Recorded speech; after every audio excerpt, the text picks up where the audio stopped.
अस्सलाम वालेकुम वरहमतुल्लाहि वबरकातुहू। दोस्तों, आज का एपिसोड बहुत ज़बरदस्त, जैसे कि मैंने आप लोगों से कल ही कहा था, आज तो लगने वाली है शिल्पा जी, करण और रजत की बहुत अच्छे से क्लास। तो घर वालों को मिला राज जो आएंगे सामने, जिन्होंने पीठ पीछे कुछ भी बोला हो। सलमान खान की एंट्री एज एक्सपेक्टेड जैसे कि होती है, बहुत ज़्यादा स्मार्ट लग रहे थे, बहुत खूबसूरत लग रहे थे। अगर आप मेरे चैनल पे नए हैं सो इसे प्लीज़ सब्सक्राइब करिएगा और मेरी वीडियो में लास्ट तक बने रहिएगा। मैं आपको वो बात बताऊंगी जो आपने सोचा भी नहीं होगा। मेरे पॉइंट ऑफ व्यू से मैं अपने तरीके से आप लोगों को एक्सप्लेन करूंगी। सलमान खान की एंट्री स्टेज पे हो चुकी है। मैं बहुत खुश थी क्योंकि आज फिर सलमान खान है, लेकिन आज पता नहीं क्यों मुझे उनका चेहरा थोड़ा सा थका थका सा लग रहा था, या फिर वो आज थोड़ा सा परेशान थे क्योंकि उन्होंने किसी नए को स्टेज पे बुलाया था। मैं उसको आगे एक्सप्लेन करूंगी। फिलहाल घर से मैं जैसे ही एंट्री किया सलमान खान ने, उन्होंने सबसे पहले मुलाकात की चाहत से। उन्होंने चाहत की मैथ का सवाल उठाया, जैसे कि हम सब जानते हैं बेचारी मैथ में बहुत ज़्यादा कमज़ोर हैं। फिलहाल आज वो कान की बात सलमान खान कर रहे थे जो घर दीवारों में कान होते हैं, आज उसके बारे में बात हुई।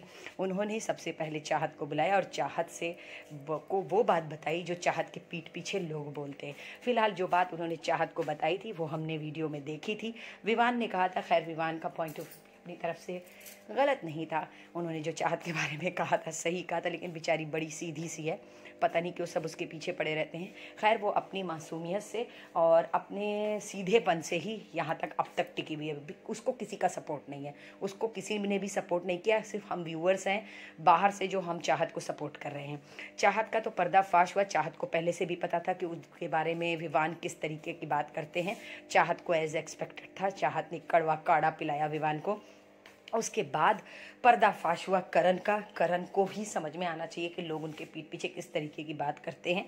खैर श्रुतिका को भी नहीं पता था। श्रुतिका को लगता है मैं गुड गुड बनी रहूँगी तो बहुत अच्छी रहूँगी। श्रुतिका के भी सामने आज पर्दा खुला, लेकिन श्रुतिका को भी एक रियलिटी चेक मिला। आज शिल्पा जी ने भी उनका पर्दाफाश किया। फिलहाल करण को पता था कि उनके बारे में कौन बोलेगा, विवान, ये तो हम सब जानते थे। लेकिन हाँ, श्रुतिका ने जो शिल्पा जी के बारे में कहा ये बहुत ज़्यादा शॉकिंग था। लेकिन मैंने अपनी वीडियो में बताया था कि वो ये बात कर रही थी, पर इसको आज सलमान खान ने सबके सामने ले आई। लेकिन रजत का जब पर्दाफाश हुआ तो रजत का चेहरा देखने लायक था। भाई ये आदमी पता नहीं क्यों गलती कर करके सीखता है, या फिर मैं ये कह सकती हूँ कि रजत अपने ही तरीके का एक अलग गेम खेल रहे हैं। जो रजत को लगता है कि रजत बहुत सही कर रहे हैं, पर रजत का गेम जिन लोगों को बहुत शॉक्ड हुई कि ये लोग इस तरीके से, ईशा एलेक्स बहुत सदमे में कि ये लोग इस तरीके के आपस में दोस्ती दिखाते हैं और इस तरीके की बात पीठ पीछे करते हैं। भाई ईशा एलेक्स और अविनाश और विवान, आप चारों को शायद ये नहीं पता, इसी का नाम होता है रिश्ते। घर में भाई बहन भी जब आपस में लड़ते हैं ना, तो ऐसा नहीं है कि एक दूसरे से दोबारा मिलते नहीं। इन लोगों को ये लग रहा था कि अगर पीठ पीछे ये लोग इस तरीके की बात कर रहे हैं तो सामने फिर कैसे मिल सकते हैं। भाई इसी का नाम रिश्ते होता है। फिलहाल चुम बहुत एम्बेरस फील कर रही थी क्योंकि श्रुतिका और शिल्पा जी में दूरियाँ बहुत ज़्यादा बढ़ गई हैं और वो करण और शिल्पा जी के बहुत करीब हैं। लेकिन इन लोगों की दूरियाँ बढ़ते हुए चुम को ऐसा लग रहा था कहीं ऐसा ना हो कि मैं बीच में फंस गई हूँ इन लोगों के।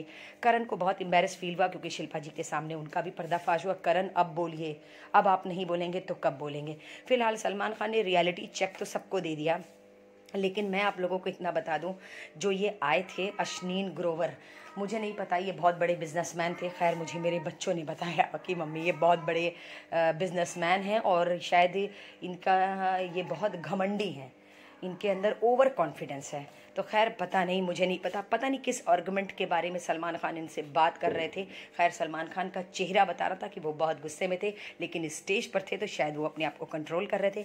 और ये बहुत बड़े बिजनेसमैन है, शायद इन्होंने कोई भी गलत कमेंट बाहर किया होगा, मुझे इसके बारे में कुछ भी नहीं पता, तो मैं इसके बारे में चीज़ें एक्सप्लेन नहीं करूँगी। फिलहाल ये गए घर के अंदर, और ये घर के अंदर गए थे जब सलमान खान का मुँह देखने लायक था। भाई पता नहीं क्यों ये बंदा बात नहीं करना चाह रहा था, लेकिन शायद एंडमॉल और कलर्स वाले सलमान खान से वही काम करवाते हैं जो उनको बिल्कुल भी पसंद नहीं होता है। फिलहाल इनकी एंट्री भी घर के अंदर, ये घर के अंदर लेकर आके आए थे वो टास्क, मतलब प्रोडक्ट, वो अपना प्रोडक्ट बेचने के लिए। शायद वो सेलर ढूंढ रहे थे या फिर शायद वो प्रोडक्ट ढूंढ रहे थे, या फिर वो ये कह सकते हैं कि वो एक ऐसा बंदा ढूंढ रहे थे जो उनकी कंपनी के लिए हो। फिलहाल सेलर में प्रोडक्ट बने अविनाश, क्रिटिसाइज करने वाली बनी कशिश, और ईशा बेचने वाली। फिलहाल ईशा को सही टास्क मिला, ईशा चमची है अभी अविनाश की। फिलहाल क्रिटिसाइज करने में कशिश ने जो भी बातें बोली, भाई साहब दिल खुश हो गया मेरा। बंदी बोलती बहुत सॉलिड है, चाहे जो भी हो जैसी भी हो, सॉलिड बोलती है और एकदम तीखा बोलती है। फिलहाल उन्होंने पसंद किया कशिश को। कशिश का जवाब बहुत इंटरेस्टिंग था, मज़ा आया। लेकिन बीच में जब विवान कूद जाते हैं तो फिर पता है ना, किसी के पास कोई भी आर्गुमेंट नहीं रहता। फिलहाल अविनाश प्रोडक्ट बिका तो नहीं, लेकिन कशिश हो गई। फिर उसके बाद प्रोडक्ट बने रजत। रजत को बेचने आई चाहत। अल्लाह, काश रजत को बेचने के लिए भेजा होता श्रुतिका को या फिर सारा उनको करण को, तब मज़ा आता मेरे ख्याल से। लेकिन विवान बने क्रिटिसम। अगर क्रिटिसाइज करने के लिए करण को भेजते तो शायद करण खुल के और अच्छे से सामने आते। लेकिन रजत प्रोडक्ट बिका तो नहीं, लेकिन चाहत अच्छे से बेच पाई। सेलर में ईशा भी फेल हो गई, सेलर में चाहत भी फेल हो गई, और प्रोडक्ट में रजत भी फेल हो गए, प्रोडक्ट में अविनाश भी फेल हो गए। फिलहाल यहाँ पे क्रिटिसाइज में विवान अपने आप को बहुत अच्छे से प्रेजेंट कर रहे थे, लेकिन रजत जो थे वो भी अपने आप को अच्छे से प्रेजेंट कर रहे थे। रजत की बातें बहुत दिल से होती है, लेकिन पता नहीं क्यों मुझे लगता है कभी कभी उनकी बातें बड़ी बेसलेस होती है, जिसका कोई मतलब होता नहीं। अब पता नहीं रजत कब समझेंगे इन चीज़ों को, लेकिन वो तो भाई बिजनेसमैन है, वो देख रहे थे अपने पॉइंट ऑफ व्यू से। उनको ये समझ में आ रहा था उनको शायद अपनी कंपनी के लिए साइन करना होगा। फिलहाल इस टास्क में बनी प्रोडक्ट श्रुतिका। भाई श्रुतिका के एंटी कौन आया, कशिश क्या कर दिया भाई आपने। लेकिन हाँ, ये अच्छा था कि प्रोडक्ट को बेचने का काम मिला दिग्विजय को, और दिग्विजय बहुत अच्छा बोल रहे थे। फिलहाल फर्स्ट राउंड में कशिश विनर हुई, तो थर्ड राउंड में दिग्विजय की पर्सनालिटी बहुत अच्छी है, मैंने दिग्विजय को जहाँ तक जाना है। लेकिन यहाँ पर यही समझ में नहीं आया ईशा और एलेक्स को कि आखिर ये हो क्या रहा है। भाई आप लोग को टास्क कभी भी समझ में नहीं आता, आप लोग हमेशा ऐसे ही बेवकूफ़ बनी रहती हैं। फिलहाल थर्ड राउंड में प्रोडक्ट बने विवान, और सेलर बने अविनाश, और रजत बने क्रिटिसम। लेकिन रजत को बोलने नहीं आ रहा था। रजत यहाँ पे चाहते तो बहुत स्ट्रांगली पॉइंट कर सकते थे, लेकिन रजत को शायद आया नहीं एक्सप्लेन करना। लेकिन अविनाश तो भाई अविनाश है, जब आप लोगों को पता ही होगा अविनाश बाबा जब अपना ज्ञान देते हैं तो फिर क्या होता है, उनका ज्ञान सभी लोग सुनते हैं। अविनाश अपने आगे किसी की सुनते भी नहीं हैं। फिलहाल टास्क बहुत इंटरेस्टिंग था। यहाँ पर तो ये टास्क खत्म हो गया, उन्होंने जिसको पसंद किया नहीं पसंद किया पता नहीं, मज़ा आया, अच्छा लगा। लेकिन मैं आप लोगों को एक बात मज़े की बता दूँ, सबसे अच्छी बात ये हुई कि यहाँ पर सबका चेहरा सामने आ गया। जैसे शिल्पा जी का, करण का, चूम का, कशिश का, सभी का चेहरा सामने आया। लेकिन कशिश फाइनली पहुंच गई श्रुतिका के पास लड़ने के लिए, क्योंकि श्रुतिका बाहर की बात निकाल रही थी। फिलहाल बाहर की बात कशिश और दिग्विजय आप लोग ऑलरेडी इस घर में लेकर आ चुके हैं, तो आप लोगों ने अपना वीक पॉइंट ऑलरेडी पूरे घर वालों को दे ही दिया है। इसमें किसी की गलती नहीं है, आप ही लोगों की गलती है, आप लोग ऐसा काम ही करते हैं। फिलहाल रजत इनडायरेक्ट में पता नहीं क्यों इस तरीके से शिल्पा जी को बोली मार दे, मुझे भी नहीं समझ में आया। भाई ये बंदा 2 दिन में इतना बदल कैसे गया। और विवान यहाँ पर करण को छेड़ते हुए क्यों, पता चला ना अब क्या होगा। फिलहाल विवान को बहुत ज़्यादा कॉन्फिडेंस हो गया कि वो विनर है। फिलहाल मैं ये नहीं कहती हूँ कि विवान बुरे हैं, विवान अच्छे हैं, लेकिन शिल्पा जी का यहाँ पे मॉरल डाउन हो गया, बहुत ज़्यादा डिस्टर्ब हो गई। उनको ये लगा कि अब मुझे ये गेम कंटिन्यू नहीं कर पाऊंगी, अब मुझे घर से बाहर निकलना है। भाई शिल्पा जी यही तो गेम है, यहाँ पे रिश्ते बनते हैं और बिगड़ते हैं, ये माइंड का गेम है। अब जब तक आप बाहर से देख रही थी तब तक आपको मजा आता, लेकिन यहाँ पर ईशा, एलेक्स और अविनाश ये बातें करते हुए कि ऐसा कैसा रिश्ता भाई, ये सब एक दूसरे के पीठ पे खंजर भोंकते और फिर कहते ओ वाह ये तो मसाज हो रहा है। लेकिन आप लोगों को नहीं पता, इसी तरीके से ये गेम चलता है, किसी एक को सपोर्ट करते हैं। आप चारों को बाहर से सपोर्ट मिल रहा है तो आप लोगों को ऐसा लग रहा है कि हम लोग बहुत अच्छा गेम खेल रहे हैं। नहीं, आप लोग का गेम अच्छा नहीं है। और आज जैसे कि मैं आप लोगों को बता दूं, ईशा की माँ ने आके उनके चेहरे पे, मुंह पे ये बात बोल दी कि तुम अपने पॉइंट क्लियर नहीं रखती हो। भाई पता नहीं कब ईशा को ये समझ में आएगा कि उनको अपने पॉइंट क्लियर करने हैं।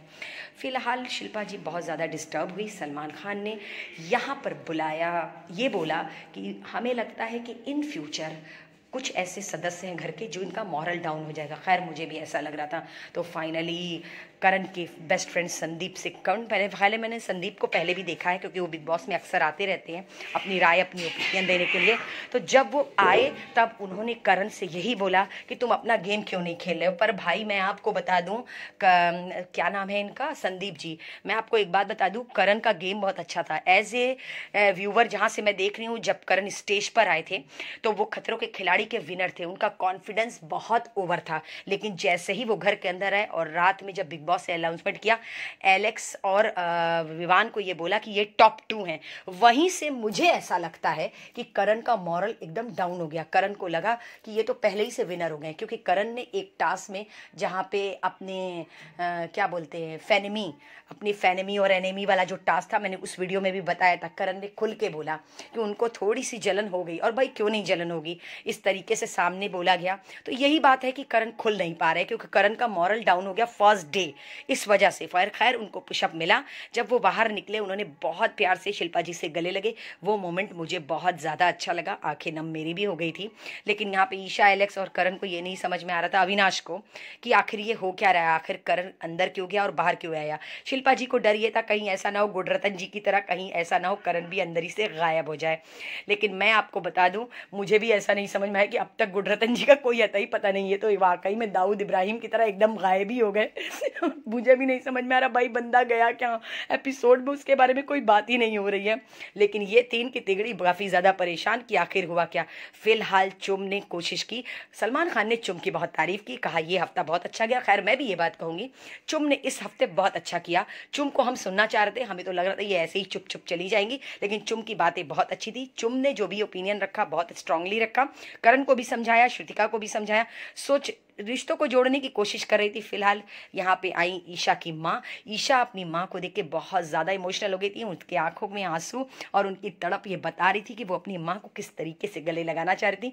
बहुत ज़्यादा इमोशनल हो गई थी, मुझे भी बहुत अच्छा लग रहा था। लेकिन उनकी माँ ने इनडायरेक्ट, अब ये बात ईशा समझे चाहे ना समझे, मैं तो समझ गई, इनडायरेक्ट में वो यही बताना चाह रही थी, दोस्ती तुम्हारी ठीक है लेकिन अपने पॉइंट रखो। ये बात एकदम सही है। दर्शक बन करके आप, फैन सीटर बन करके आप खसाली पीछे से देखती रहती हैं, और जहां लड़ाई होती है वहां कूद जाती। वो कहना नहीं चाह रही थी, शायद उनको मना किया गया था, उनको उस तरीके से कह के भेजा गया था। फिलहाल यहाँ पर करण को ये समझ में आया कि अब हमें अपने मुंह पे बोलना ही होगा, शायद इस वजह से करण थोड़ा सा खुल के सामने आए। बिग बॉस ने सबको बुलाया गार्डन एरिया में और सबके अनाउंसमेंट की कि आज कौन कौन होगा घर से बेघर। फिलहाल घर से बेघर कोई भी नहीं हुआ। मैं भी बड़ी शॉक्ड थी कि ये क्या हो गया, एलिमिनेशन इस हफ्ते रुक गया, जिसकी वजह से शिल्पा जी बहुत खुश थी, क्योंकि करण और चुम दोनों नॉमिनेट थे, दोनों बच गए। शिल्पा बहुत ज़्यादा खुश थी, और खुश कौन नहीं था, वो थे अविनाश, एलेक्स और ईशा। इन लोगों को बहुत सदमा था, ये लोग सोच रहे थे कोई एक तो चला जाता, कम से कम भीड़ कम होती। फिलहाल ये कॉम्पिटिशन है भाई, सब एक दूसरे को भगाना चाहता है। सो इसी तरीके की चटपटी खबरों के साथ मैं कल फिर मिलूंगी आप लोगों को। फिलहाल आप लोगों को अगर मेरी वीडियो पसंद आई, इसे लाइक, कमेंट और शेयर जरूर करिएगा, मेरे चैनल को सब्सक्राइब करिएगा, मुझे अपनी दुआओं में याद रखिएगा, और सलमान खान को अपनी दुआओं में याद रखिएगा। सो अल्लाह हाफिज दोस्तों, कल फिर मिलूंगी आप लोगों को।